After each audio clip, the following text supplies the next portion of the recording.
Incoming message. All right, let's dive right into this explainer and explore one of America's absolute most enduring cryptids, but we're going to do it in a completely new way. We're talking about the Jersey Devil. But listen, we aren't just going to sit here and rehash the same old ghost stories today. Instead, we're taking a magnifying glass to the anatomy of a legend. We're treating it not as some biological creature that needs to be proven, but as a 300-year-old story that just constantly adapts. To truly get a read on this monster, you first have to understand its turf. Picture this, over 1 million acres right in New Jersey. This is the Pine Barrens.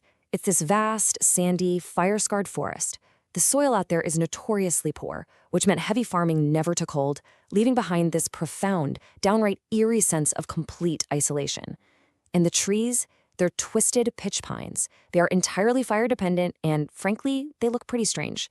At night, the sand actually reflects the moonlight in these odd, unsettling ways. It's the kind of environment that naturally makes people uneasy, even today. But back in the 1700s, that isolation was absolutely extreme. For 3 whole centuries, people living in these scattered towns have reported a creature with leathery wings, hooves, and a scream that just doesn't sound like anything alive on this earth. But honestly, the real question here isn't whether a screaming cryptid is physically hiding out in the woods. The real question we need to ask is, why won't the Jersey Devil die? Why has this one specific story stuck around for so incredibly long? Section 1. The Curse of Mother Leeds, a 1700s folk origin. The origin story almost always goes a little something like this. Back in the 1700s, there was a woman known as Mother Leeds. She was already an exhausted, burdened mother to 12 children, and out of sheer frustration, she curses her 13th pregnancy. Well, when the child was born, it started out looking perfectly normal, but then, bam! It quickly transforms into this terrifying creature with wings, hooves, and a horse-like head. It shoots straight up the chimney and out into the barrens.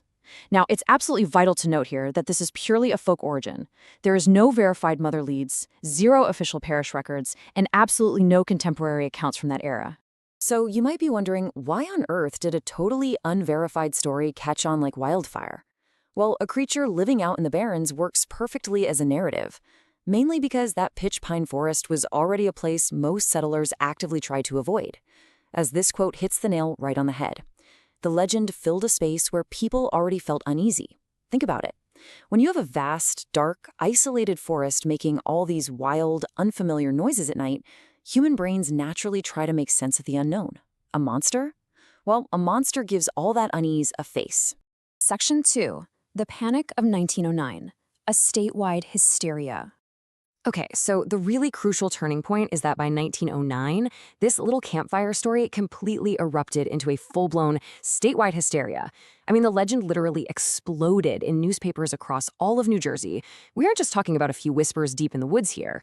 There were hundreds of sightings reported in a single week. The fear was so intense and so widespread that schools were actually shut down. Entire towns went into panic mode. People were genuinely terrified, and that fear skyrocketed when strange, unidentified tracks started appearing in the snow, sometimes literally leading right across the roofs of their own houses. But let's take a deep breath and look at the actual reality behind that massive panic. When investigators actually looked into those 1909 sightings and tracks, the cold, hard facts started to ground the hysteria. It turns out a lot of those terrifying cloven hoof prints were actually nothing more than cranberry rake marks left in the dirt. Others were just completely standard animal prints that got deformed and stretched out by the melting snow. And, as you'd probably expect when any strange phenomenon gets this much media attention, several of the tracks were just straight-up hoaxes by people looking to pull a prank. Section 3. 0 physical evidence. 300 years later. 0. That is it. That is the exact amount of physical evidence we have on the books. After 300 years of reports and spanning centuries of human expansion straight into the state, there are 0 bodies. There are 0 clear photographs. There are 0 captured specimens. Not a single biological trace has ever been produced in 3 centuries. Now, I will give you this. It is true that some of the tracks and sightings from 1909, and honestly even a few today, were never officially solved. But we really need to look at the actual definition of unexplained. It literally just means something is not understood or recognized at that specific moment in time. However, an unexplained event does not automatically mean we are dealing with a supernatural monster. A weird screeching sound out in the woods might just be local wildlife you aren't familiar with, rather than a cursed 18th century child. Section 4. Why the Legend Survives. A useful story. So, looking back across the generations, what actually makes the Jersey Devil so different from most other cryptids? It survived because it became incredibly useful. It adapts. Back in the 1800s, it served a very real psychological purpose. It explained the terrifying, unknown sounds of a wild forest to vulnerable settlers. Then in 1909, it served an economic purpose. It sold massive amounts of newspapers. And today, right now in the 2000s, it drives regional tourism, merchandise sales, and endless YouTube views. Every single generation keeps the devil alive because every generation needs it for something completely different. And here's where it gets really fascinating.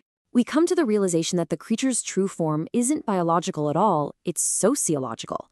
A shared monster creates a shared identity.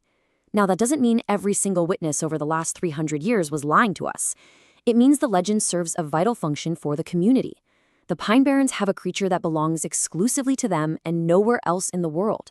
This makes the Jersey Devil a piece of cultural property. It gives the entire region a unique, shared identity. So, as a story about how a landscape creates a legend, and how that legend in turn creates a community, this is arguably one of the most successful cryptids in American history. So does the Jersey Devil actually need to have flesh and blood to refuse to die? Absolutely not. The story itself is immortal because it continually serves the people who tell it. But even knowing all of this, knowing the history, the hoaxes, and the sociology, those woods are still mighty dark, and those pitch pines are still twisted. So I'll leave you with this.